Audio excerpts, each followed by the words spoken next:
The year is 1999. In the wilderness of the deep American South, an unsettling event will claim the lives of two young women on their way home from a birthday trip gone wrong. What happened that night and who was behind the events are an ongoing conspiracy to this very day. This is the story of Beasley and Tracie Hawlett.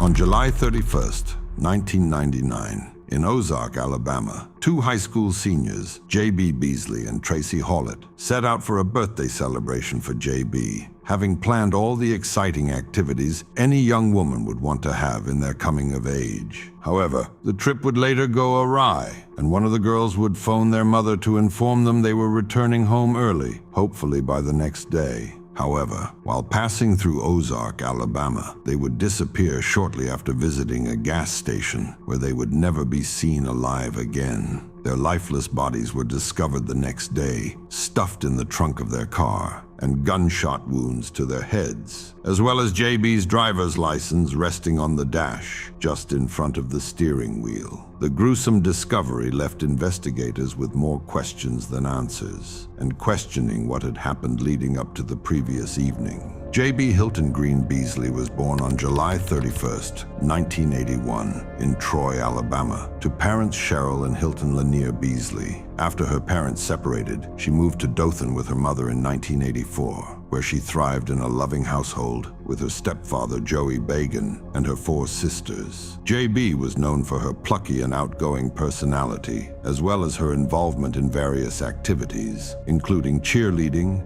dance, piano, and swimming. She even modeled for several agencies alongside her sisters. It was in high school that she met Tracie Hawlett, a fellow cheerleader, and the two quickly became best friends. JB's friend, Tracie Jean Hawlett, was born on March 3rd, 1982, and faced her own share of challenges, as JB had. Her father, a Dothan police officer, died when she was only 5 years old, and her mother later remarried Mike Roberts, who helped raise her. Unlike JB, Tracie was more reserved but deeply caring, always putting others before herself. She was protective of her two younger brothers and excelled academically, regularly earning good grades. On the night of July 31st, 1999, JB and Tracie set out in JB's black Mazda 929 to attend a birthday party for JB in Headland, Alabama. Unfamiliar with the roads, they quickly got lost. After stopping at a BP gas station in Headland for directions, they ended up in Ozark, about 24 miles northwest of their intended destination. At 11:30 p.m., Tracie called her mother from a payphone at the Big Little store in Ozark, informing her that they were lost, but planning to head back home. Once again, this was the last time anyone heard from them. The next morning, panic set in when Tracie's mother reported her missing.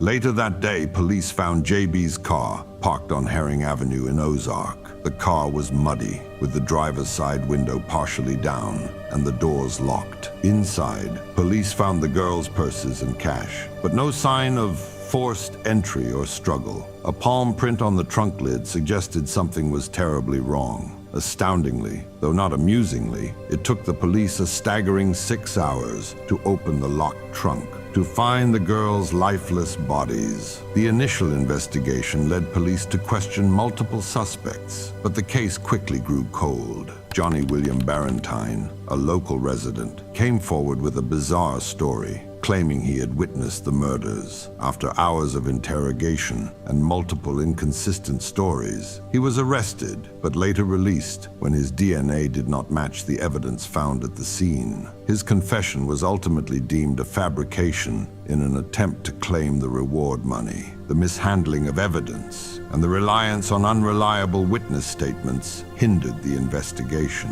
Eventually, with no further leads or authentic confessions coming forward, the police were forced to shelve the case until further notice. Despite having foreign DNA evidence that did not match any known suspects, the investigation stalled. The police struggled to piece together the events of that night, and the community's frustration grew as years passed without any significant breakthroughs. The only significant breakthrough was when a former officer of the local Ozark Sheriff's Department, Rena Crum, accused the sheriff and his deputies of covering up the murder of the two girls to protect a local comrade. They allegedly were involved in illegal activities involving a drug ring, and the girls had simply found themselves at the wrong place at the wrong time, and were hence murdered for suspected involvement in something they couldn't have known about. Following inconsistencies between the stories of the accuser and accused, a defamation suit was filed against Rena for her claims, and this lead too eventually led nowhere. 2 decades later,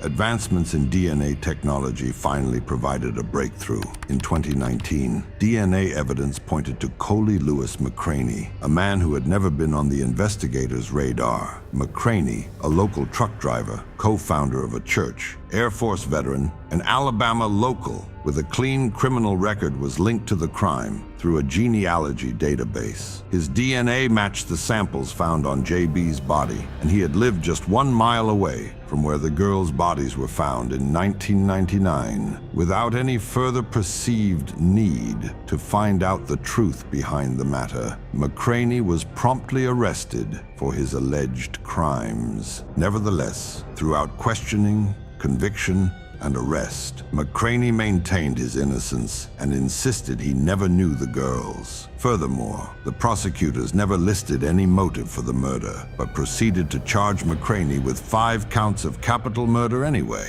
The revelation of McCraney's involvement brought some closure to the families of JB and Tracie, but it also highlighted the deficiencies in the initial investigation.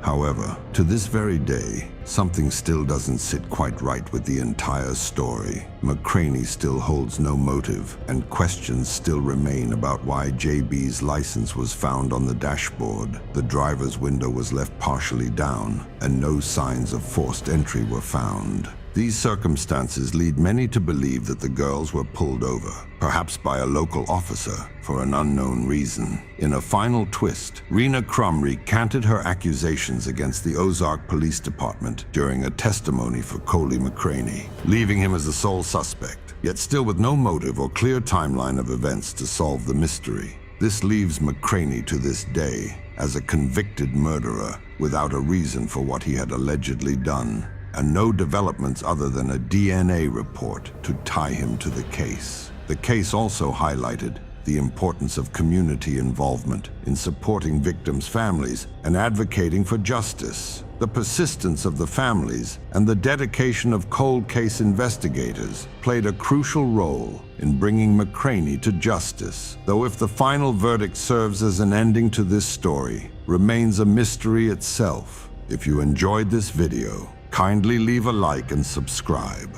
I look forward to seeing you in the next one.